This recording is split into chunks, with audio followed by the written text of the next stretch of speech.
Welcome back. Today we are talking about our most anticipated games for 2023. It is the three of us. I've got Jeremy, I've got Ryan, myself. Emily is not here. She doesn't anticipate much. These are her words, not mine. That is actually what she said. She's always been anticipating Earth, so Yeah, now that it's out, she anticipates nothing. Earth is perpetually on her list. But yeah, she actually said last night, I don't really look at games that way.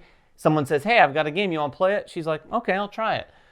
We're a little different. Yeah. We're like salivating over what's coming up this year, next year, and beyond. So we're going to talk about 5 games each in no real, at least mine aren't in any particular order. No. Mine are in a little bit of a particular order. Okay. Is it a little bit? Is it all over the place, or is it?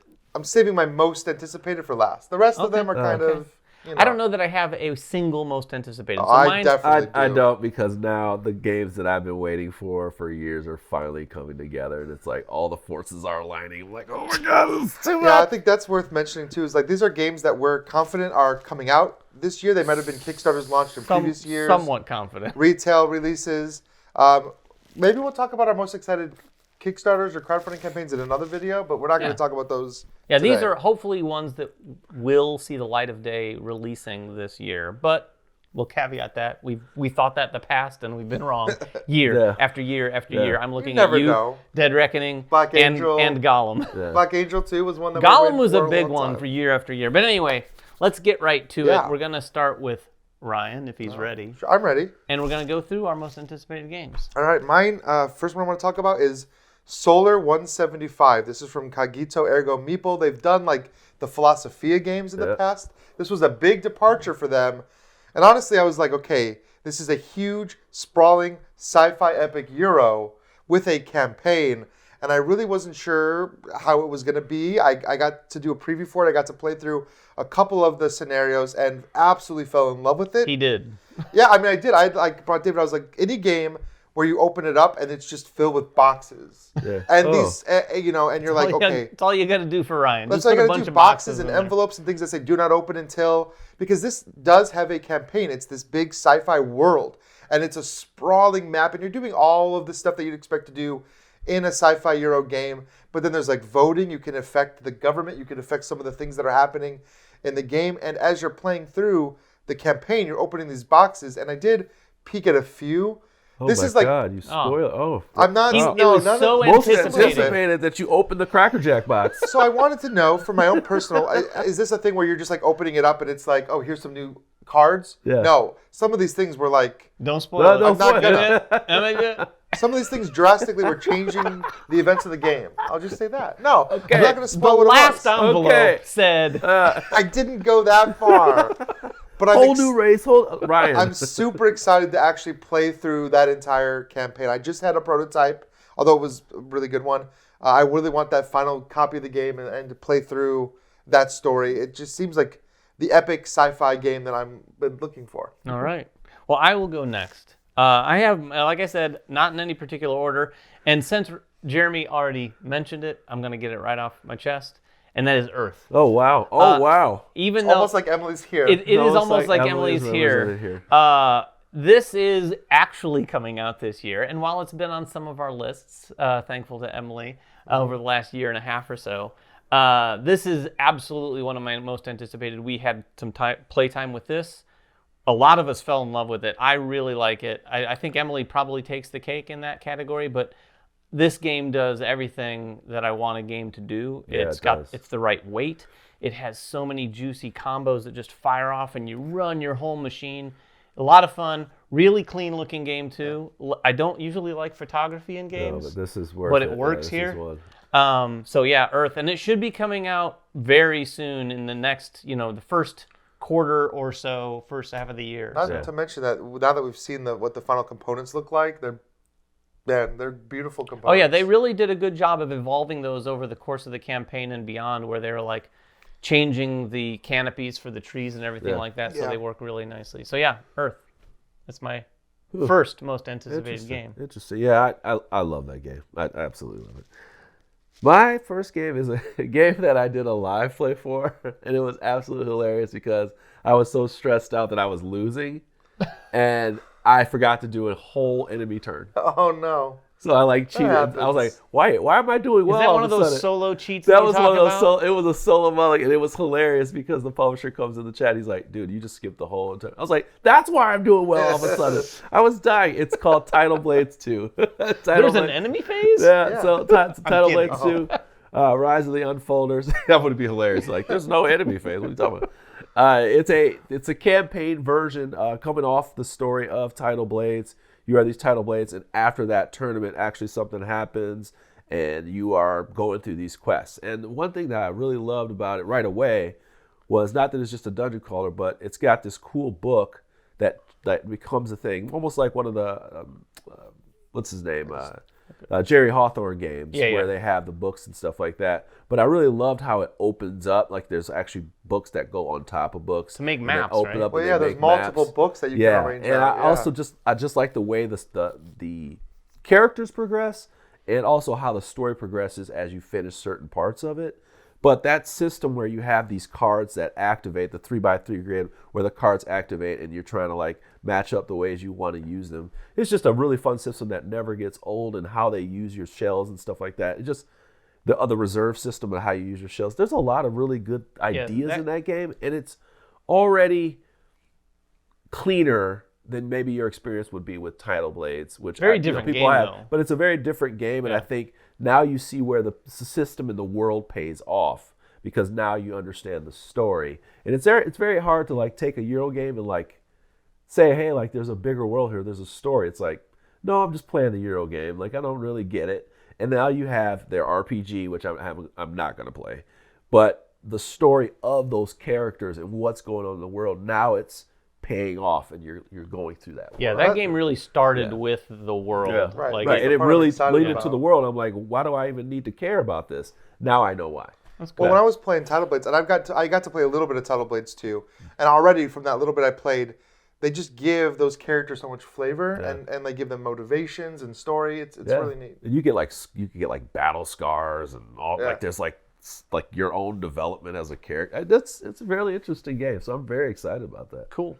No What is pressure. your next one? All right, my next one is Horseless Carriage. Horseless This is the newest Splatter game. You've maybe heard us talk about Splatter games before. And it can be found now, and it's very, very low print run. So if you see a copy you can buy it. Yes, I haven't not. And if you're into that. If you're into no, that. I'm saying if you're on the fence, like if you were looking for a copy right now, you could. It's just so low print run that you won't be able to find it for a while if you don't. Yeah, it's come. Yeah, we don't even. I have not been able to get my hands on one yet. Yeah. I'm dying to play it. I like Splatter games, and if you ever played Food Chain Magnate, you know, like, yeah, they do those small print runs, and people are just dying to get the games, and they end up overpaying for them, which might end up happening. You We'll might see. have But to, yeah. This game sounds really cool. This is about the birth of the automobile industry when cars were first starting to make an appearance, and you're kind of trying to build a factory to produce these cars with, and it look like I haven't played it yet, of course, but you're like putting tiles in your factory to kind of determine what kind of vehicle you're wanting to make. And then of course there's like consumer demand.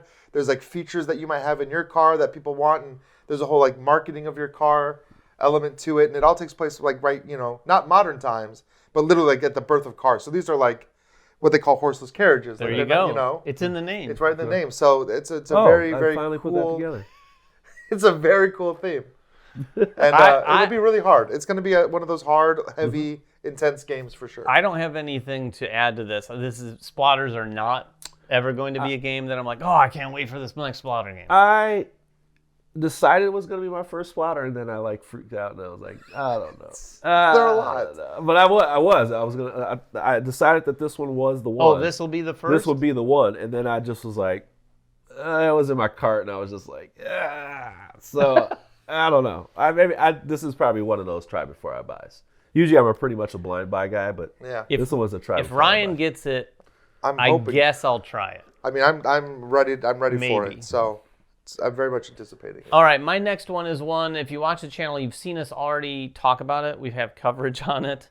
We just happen to be fortunate enough to get some early plays of this, and it's coming out probably by the end of this year. They're going to be running a campaign soon, and that is Scholars of the South Tigris.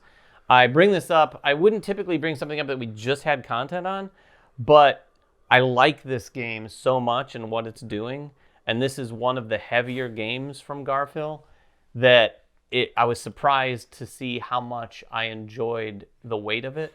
and we've talked about this a lot, but the theme of it where you're translating these scrolls into Arabic, and this process that you follow to do that is so helpful to get through and navigate the heaviness of it and the crunchiness of the game. And then all of the dice manipulation I find very, very satisfying, which also can be it's the crunchy part of the game for sure, is all the things you can do with your dice. Yeah. But yeah, definitely look out for Scholars of the South. I'll stand by David's statement. I mean, first of all, I enjoyed the game, but I've not seen you hook on a game maybe as fast as I have seen you with Scholars. There's a few games I felt this way about Marrakesh and ultimately Revive last year, and I played it a few times now, and every time I've played it, I've paused even just to myself and thought, man, I'm really digging what this game is doing. And that should be because the campaign is coming out soon, and I know their goal is to launch or to release it by the end of the year. Yeah, I think so. They typically run their campaigns, and you said they deliver usually like 7 months. It's not. It's like I know that it's coming pretty much in the same year. And I think that they have such a track record, they know what they're doing, and so they probably have an idea of what. Well, the version that we played felt it's perfect. It does felt done. Usually his prototypes come and you feel like it's hard to even call it a prototype. It feels like a published game. And when you're saying that, you're like, then watch that back. The one thing that I love about doing the campaigns with the Garfield games is that they're very upfront about like, hey, you're making this happen. This is the price of the game. You're supporting us, and I'm really big on that much clarity, and they just I really support that. They run tight campaigns. You get what you get, and I know the price when I go in. It's usually the same price, and I support every single one of his games. Yeah, it's a good one. I buy every single one of his games on Kickstarter. If you're a fan, particularly of their games, you definitely want to try this one out. Yep. What you got next? All right. So. Yeah, I'm waiting for some big campaign games this year, and they're all coming. So I don't know if Iridia's coming, so I didn't put it on there. Did you just sneak in a sixth name? I did. That's what you did. You sneaky person. I sneaked in a sixth name. But the one that I talked about around that time was Primal. Oh yeah. And Primal, the next game we'll talk about has to do with that. But the big one, Primal. There was just something that game stuck with me, and I had been anticipating the year before, and it finally had come to Kickstarter. I believe it is finally going to make it here this year. And it's just something about the card system and how the cards kind of tie together. So what you're doing is you're fighting this monster in the middle, and you have 4 different sections, and you're moving your people around to different sections to expose different parts, and then you play cards that chain together and work off of each other. That like do support systems and combo attacks, and I absolutely love it. Some people compare it to Marvel Champions. I don't agree with that, but it does have some similar. This is triggering off of this one, and then I could potentially do that. But I really like this kind of like this anger kind of system that they had created for the monster to represent the monster being like confused and like irritated, and it like turns and like smacks you with its tail, and at the same time I just love the action in that game. I do worry about is there a story at all, because they did talk about the story, but there's very little in the prototype, very, very little. Yeah. And but also that you can just play the one shot, and they have I think like 15 monsters, and they're all going to be in these big ridiculous boxes, and there's literally no reason to have monsters with these big plastics, but I don't care because they did. The thing is every single one I got looked really cool. So of course, even though they don't need to be in the game, they look cool. So they add a lot. They did add a lot, but those monsters look the actual sculpts. Even though I'm not in the painting, I would probably paint them. Even though I don't think they need to be in the game at all, and it made the price higher, I still was just blown away by like I said, the sculpts alone. I was just like, wow, these are really good looking dragons and stuff. Cool. Yeah. What's your next one? All right, my next one is Earthbound Rangers, or Earthborn. Earthborn. We made that mistake a lot early on. Earthborn is a really cool game. Earthborn Rangers. This is from Andrew Navarro and his team. He has a whole team of people working on this game. He's known for his work in LCGs, and this is a new one that has a really cool premise. It's like post-apocalyptic, where you're like kind of reclaiming the world, and you are these rangers going out. And you're playing what feels like an LCG. You have, a lot like Lord of the Rings. You have like the rows, and you're playing cards out, and you're interacting with things and fighting and whatever. That's all cool, and the system works really well. We got to play it with Andrew for a few rounds of it to kind of see how it plays. It plays very good. That's not the part that really interests me. What interests me is like the persistent world that the game is taking place in, where you're going to get like literally timed quests that you can complete, and you're kind of exploring this world, and your exploration continues from game after game. They have like a save system where everything goes back in, and when you bring it back out, you're continuing where you left off, and you're moving maybe to a different scenario, but it's taking place in this persistent world that you're exploring, and things that you've done in the past and cards that you've found and interacted with will come back into the game as well. It's just a very cool premise for a game, and I just kind of like that feeling. It feels like coming back to a video game, right? And like I love the artwork of it. Oh, and the artwork. This is the game. too. One of the games that I was gonna. We were gonna do like a little Kickstarter thing before the pre-order closed, and I was like, this is what I was on the fence about. Like, I was straight up to the day at 11 o'clock at night deciding whether I was gonna back this game or not. I didn't pull the trigger. But I like every time I look at the game, I'm like, it might be my type of game. I definitely want to try it. It's my type of. I can already tell. But it's also, my type of game. one of the things that if you're anticipating this product, it should be something that's really different. I work in another part of the industry, and this game is going for like the most sustainable game. Yeah, that's a good point it's one of those games that's kind of going for it. So I really would like to see what they've done with the parts, the packaging. That will be interesting to see. So I just want to see what they finally came with the product, because that was a big emphasis. It was a big part. It was very important for him to have, because I mean, considering the theme of the game too is about reclaiming nature, reclaiming the world after some kind of disaster that I think maybe he hopes to prevent. Right. So. My next one, again, one we've talked about on the channel, but it's going to or should deliver this year, and that is Unconscious Mind. This is the next one from Fantasia. Yeah. They did Endless Winter, which was a big, huge hit. They kind of came out and did Endless Winter and this. They really established themselves pretty well with this. Oh, yeah. And this one feels heavier. It's a heavier game for sure. And like I said, we do have content up on the channel. The theme is really good. The artwork is probably one of the biggest, coolest draws because it has Vincent Dutray and Andrew Bosley. And they have different sort of portions of the game represented, because Andrew does, I think, all of the dreams. All the dreams, which are... It's such a cool thing to look at the board and see all... Because, Vincent's artwork is so photorealistic and so detailed. And then Andrew's dreams are just these wild... It almost feels like they told Andrew... Just go crazy. They look like Dixit cards. Yeah.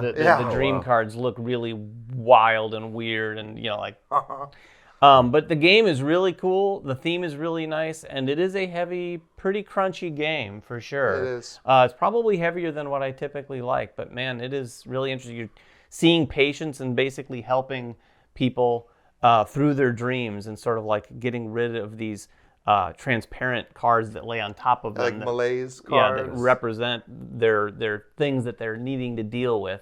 You get those off, so it has all those Euro-y things, but with a really unique theme attached to it. So I'm looking forward to that one. It's really interesting. You haven't played it, right? I haven't played it, and that's another one where I'm like, I'm in the pre-order, like, should I do this or should I? mean, I've enjoyed all my plays of it so far. I don't know. So I talked about Primal, and the game that I talked about right with Primal at the time. I even did some content on Alex Board Game Co's channel about it, because it was more like a this or that situation, because they kind of overlapped in the same time, and that was Monster Hunter. So Monster Hunter came out in the Kickstarter, I think, in the same window as Primal.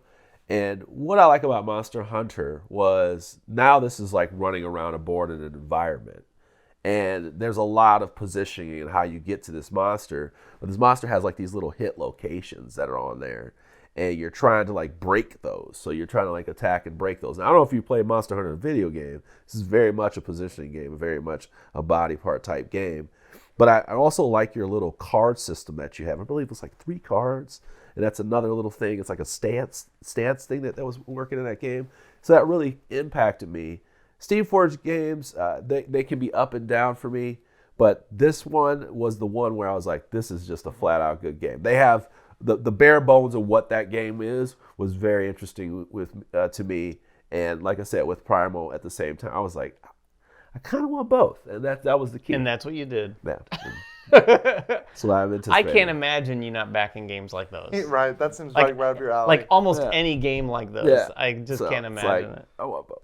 You can have both. It's all right to like both. Yeah. All right, Ryan, it's your number 2. All right, is this your second most anticipated game? Close. Like I said, Kinda, sorta. those were all kind of around the same lines. But this is one that I am very excited about. This is the Star Wars deck building game. Oh. Coming from Caleb Grace, who did Marvel Champions, which is my number 1 game of all time, and Star Wars. I mean, and classic Star Wars. This is like Luke versus Vader, Empire versus Rebels, Star Wars. Like and it's Spock and Kirk, right? That's right. One player's Spock. I know. It's straight up for 2 players. One player controls the Empire. One player controls the Rebels, and you're just going head to head with this deck building mechanic. And man, I'm really excited to see what Caleb does with this. It's not available yet. It's coming soon. They've done some live streams on FFG's website you can check out. But I mean, I'm a sucker for all things Star Wars. I mean, it might be a little better if it was a Marvel deck building game, but I'll take it. I'll take the Star Wars theme. I'm really excited to go back to that classic Star Wars too. Like that's the version of Star Wars that I love. I'm glad they didn't. So after years of having the Star Wars that we've had, people are ready to yet again recycle the Star Wars theme back to the original. I'm fine with it. It's like, oh yeah. I just want to address. Ryan said he likes everything Star Wars, including the holiday special. Not so much. What about the Donnie Marie Star Wars? The Donnie and Marie Star Wars episode is one of the best things, including the Ewoks TV cartoon show. No, I'm just a big Star Wars fan. I read the books. I love the movies. I watch the Clone Wars with my kids. So sure. I just really think this will be a great 2-player game. And like I like 2-player games. I like games that are designed specifically for 2 players. I do too. So this will be. It's a great theme for that too. Well, my next one is probably, let's see, so far, it is going to come in the biggest box of the ones I've mentioned thus far. I don't know if it's going to be multiple boxes, because I do think I got back to the big one single box, and that is The Witcher. This seems like, it probably wasn't too long ago, but it seems like forever ago. It was probably a year ago, right? At least a year and a half ago, maybe. And it's a big game, and they have a lot of things in production, and it's been sort of probably a little slower than what they'd anticipated, but I do believe it's going to be fulfilling this year. And this game has a lot going on, and we're also big fans. Are you a big fan? Are you a Witcher fan? Yeah. Okay. Yeah. We're big fans of The Witcher. If you look at my videos, you may see them, but I have a couple Geralt. Oh, do you? Yes. Yeah. Okay, my bad. Yeah. But the game is really interesting, and the thing I remember about it most, and it's been a minute, so I don't remember it thoroughly, but the card system for the combat combos was really, really cool. The way you could combo into more cards, and it really felt, again, an abstracted way of presenting sort of Geralt's, and it's Geralt, right? I don't want to mispronounce it. You mean Gerald? Gerald? Oh, don't you dare. Gerald, right? Gerald. I call him Jerry. No. I call him G. Geralt, his sort of flow of combat, and I felt like that was a really good, if you play the games, you're like, oh, okay, yeah, it feels right. And there's a lot of portions of the game, too. You kind of like span across the board, and you're going around this map, completing quests and missions. There's even like a big old stack of quest cards, so that game after game, you're hopefully just encountering new and different things to do.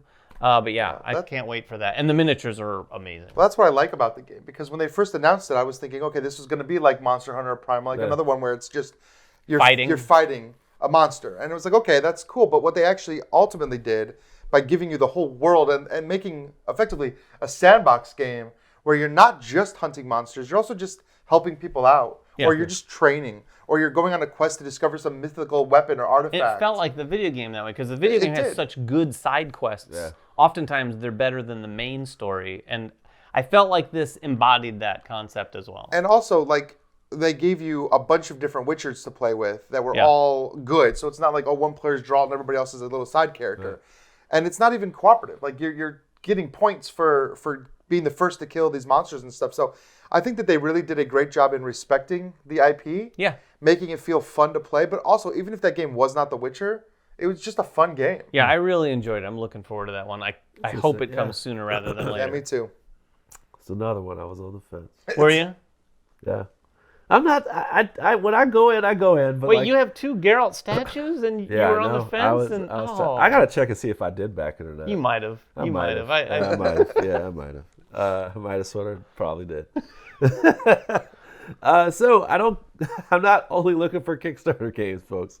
There's one game that there's plenty of games that I'm excited about that are coming for retail. And one of the big ones, I'm not sure how close it is, but given the amount of design that goes into these decks, it's got to be crazy. And that is Imperium.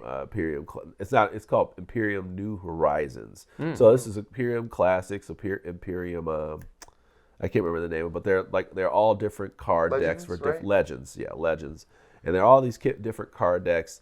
You're doing like kind of a deck deconstruction. You're doing a deck build, like whatever you're doing, you're trying to evolve. And the one thing I really love about this game is it plays so well solo. Because every AI is different. And if you have both boxes, it's up to 15 different ones because there's 16. So you have 16 different AIs in the game, and they all feel different. They do play out different. They put a different type of pressure on you. And this new box is just a big box with 14 of them. 14 totally new factions. Wow. So it's effectively just more of that game. Yeah, right? So it's just more of that game. That's a lot of game. So already. It's almost like they're not the same game at all, but it's almost like Spirit Island, where it's like you just get a whole bunch of new spirits to play, and they're putting 14 more in this one box. It is a unique game too. I had only played it a couple times, and it really feels. We live streamed it. We live streamed it, and it's one of those games that kind of defies putting in, it's like this or it's like this. It has some of all those things he's mentioning, but there's so many little things in there that just feel like, this is a different way of approaching. Because you're building a tableau, you're deck building, but sometimes you're not really. You're just trying to get rid of your cards, and because you're trying to create chaos. Because certain cards, hey, let's create more chaos, or hey, I need to get into my deck in order to sort of solve a quest and then evolve. Or some people never want to evolve. It's that different of a game. Well, right. That's one of those games when you pull out your new faction and you're looking, you're like, this faction doesn't have the development deck. Yeah. What? I'm trying to find Shangri-La. Why am I trying to find Atlantis? My deck is drowning, so I'm putting cards in this deck. That's why that game is so cool, and I can't wait to see what they, what development has gone into these different types of decks. I don't even know what the factions are, so that makes it even more of a surprise. I can't wait. Very cool. Wait. Okay, this is my number one. This is your number one. This is my my number one too. I'm excited. This is my most anticipated game of the year, and probably the most anticipated I've been about a game in a while. And that is Lorcana, which is coming from Ravensburger later this year. They've been teasing us with content for this for a while. Yeah. I got to see some of the cards at D23 last year up close and talk to the designer of the game and just really get pumped about it. And this is a Disney themed CCG, but it's not just your classic Disney movie characters. They've taken all of that and they're putting it into this big fantasy CCG world where you have just amazing looking cards, amazing looking theme. And from what I've heard, they haven't released a ton of gameplay, but I did get to talk. I know some things that they're going to be releasing later. I'm very pumped about it. I'm very hyped. I think it's going to be a fun game. I don't think it's going to replace Magic the Gathering, or Marvel, but it's going to be fun, and I plan on playing it probably very regularly. It is going to be. I am looking forward to this too.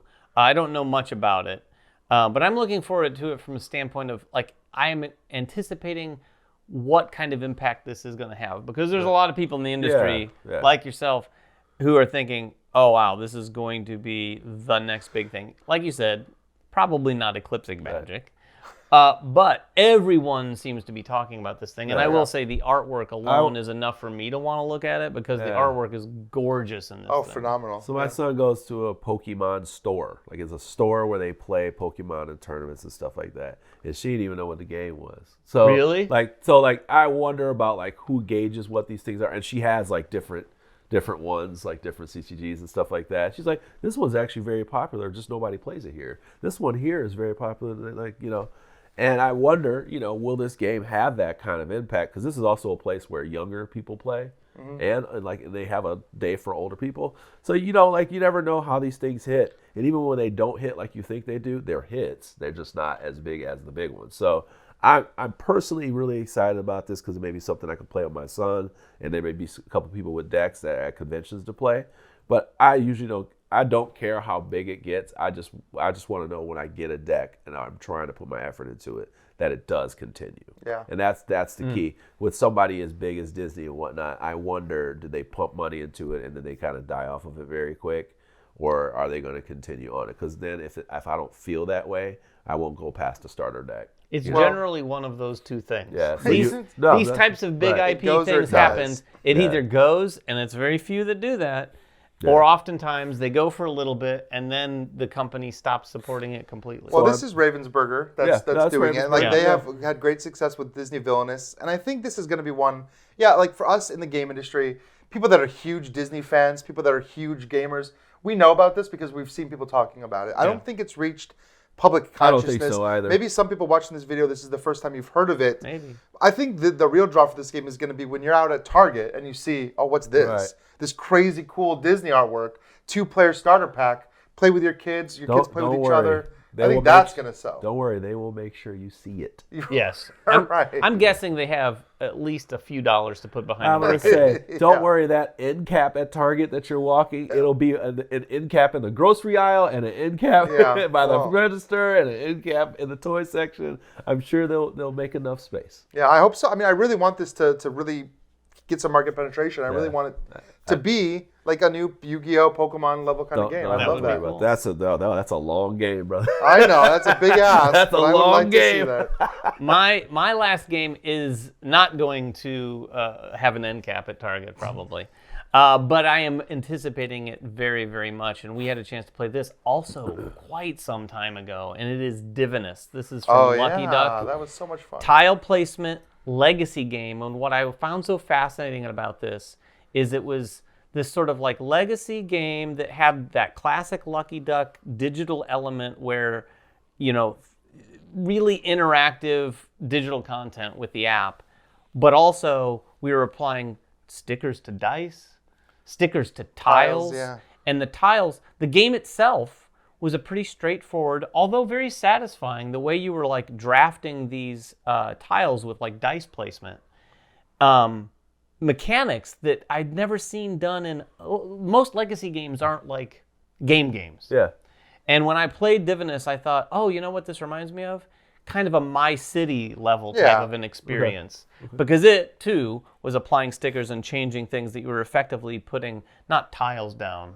Well, yeah, you were putting tiles down in My City. Putting tiles down. This is a little different. This is more tile placement, like Isle of Sky level, where you're creating different land masses and stuff. But it was cool because as you play like scenario 1 or the first session of it, you might put a sticker. If you are the player who encountered something, you might put a sticker on one of the tiles from the shared community of tiles that in future sessions when that comes out, that location is now on that tile. Mm-hmm. So, and it might do a different thing and people can interact with it. And if you were the one who discovered in session 1, you might get a little something in session 4 when someone interacts with that location, stuff like that.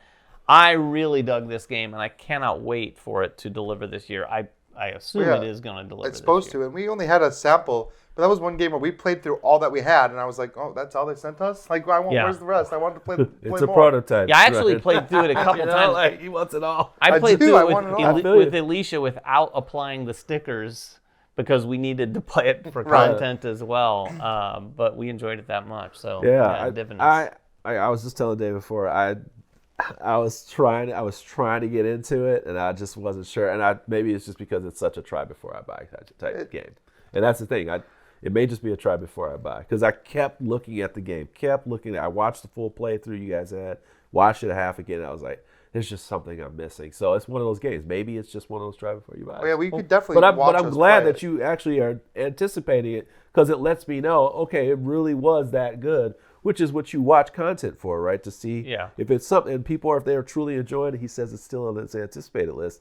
There must be something there, right? For me, anyway. And I think it was a large part of it. Again, it isn't just like My City, but it gave me it pushed a lot of the same buttons that playing My City did for me, which I loved.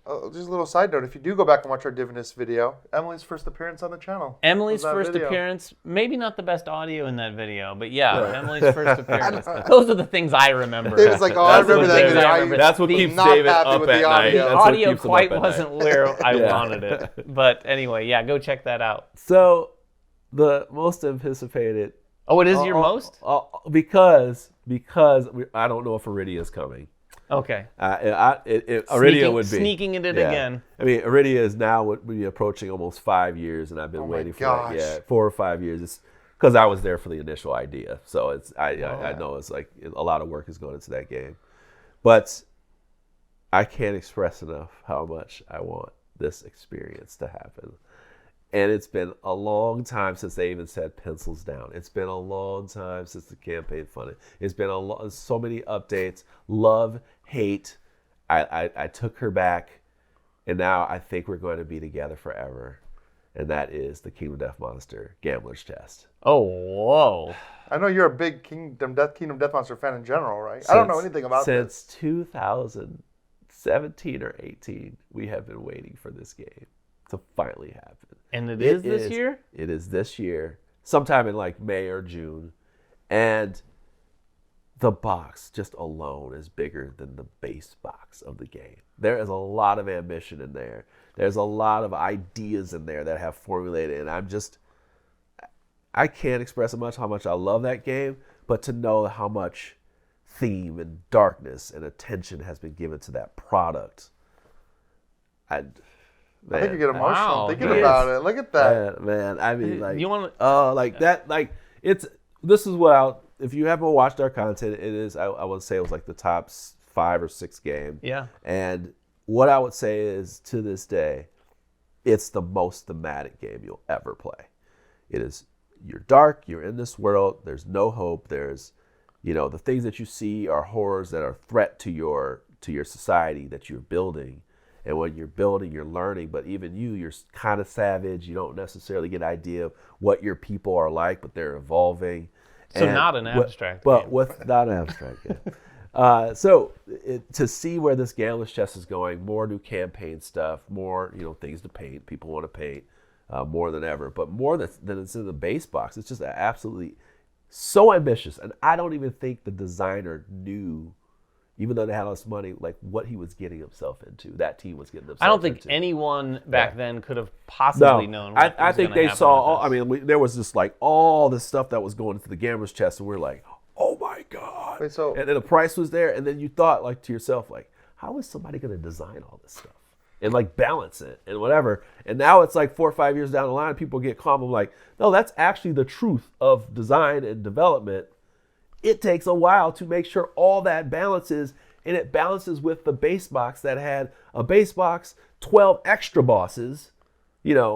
That's a lot of work, and I'm amazed that it's finally here. It's real. It's real. Not yet. Well, not yet. Is this a standalone box or is this an expansion? It's basically a big expansion, but I believe it's like its own. You could probably have it by itself. Yeah. So you could just get this Gambler's box or Gambler's Chest, and that could be your starting point. Are you thinking about it? I've played Kingdom Death Monster. I've played it a few times, but we never really super got deep into it. Yeah. And I've always kind of wanted to. I've always kind of had that regret of not getting deeper in. Yeah, they have. And the thing about the Kingdom Death Monster thing is that they have different types of campaigns. So you have like the Sun God campaign, you have the Dragon People campaign, and that takes you on different routes. And that's what I've always loved about it. You kind of can recycle this idea, but every time you play, you are building what you want to become. And in response to the world, like the people, the things that you have killed and gathered resources for, that determines really how you start to build your world. And I just love that the Gambler's Chest presents these new people type of concepts, and potentially that new campaign. And you just want more Kingdom Death Monster. That's all. To be honest, there's just so many interesting ideas in this box, this new box, that it's like, I want to unpack what this is. Like, that is awesome. It's a very interesting game. I have to say, you stole the show with your Kingdom Death Monster. That game is just something I'm so passionate about. You very are. I love it when you. There's nothing I love more on Jit Chat or any of our content than when Jeremy absolutely loves a game, and I'm sure you feel the same way. But that was our most anticipated games. We each had 5, some in particular order, some in not so particular order. If you have any comments or questions, make them down there in the comments below. What are your top 5 or top 10 or whatever most anticipated games of 2023? Let us know down there. Might surprise us, man. I'm sure it will surprise surprises. us. Some of them might have some overlap with us, I think. But I think maybe so. Lorcana's probably anticipated. Lorcana's probably on there for some of you. But anyway, until next time, make sure everyone has fun at the table, and we'll see you then.